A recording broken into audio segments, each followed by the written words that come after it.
జై శ్రీరామ్.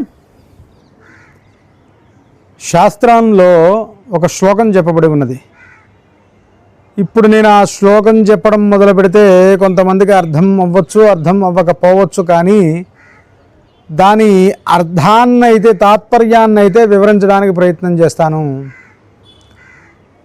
ఎవడైతే ధన సంపాదన గురించి కావచ్చు, అన్న వస్త్రాదుల గురించి కావచ్చు, కీర్తి ప్రతిష్టల గురించి కావచ్చు సన్యసిస్తాడో, అనగా దొంగ స్వామీజీలు మీకు అర్థమయ్యేటట్టుగా సన్యసిస్తారో అటువంటి వారికి ముక్తి లభించదు అని శాస్త్రవచనం.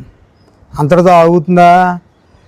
ముక్తి లభించకపోవడమే కాకుండా ఇహపరముల రెండిటికీ చెడిపోతాడు. లైక్ మీకు అర్థమయ్యే భాషలో చెప్పాలంటే ఈ రోజుల్లో అవతారం ఎత్తుతున్న కొత్త కొత్త బాబాలు, అయ్యా ధనమే గురించి, దొంగ కీర్తి ప్రతిష్టల గురించి కావచ్చు, అన్న వస్త్రాదుల గురించి కావచ్చు, జనాలను మోసం చేయడానికి కొత్త కొత్తగా సన్యాసులు ఎవరైతే అవతారం అవుతూ ఉంటారో, అవతరిస్తూ ఉంటారో అటువంటి వారికి పడే శిక్ష గురించి చెప్తున్నాడు. ఇహము పరము రెండిట్లో కూడా వారికి ముక్తి అనేది లభించదు. ఇలాంటి మంచి విషయాలు తెలుసుకోవాలనుకుంటే ఇప్పుడే మన ఛానల్ సబ్స్క్రైబ్ చేసుకోండి. జై శ్రీరామ్.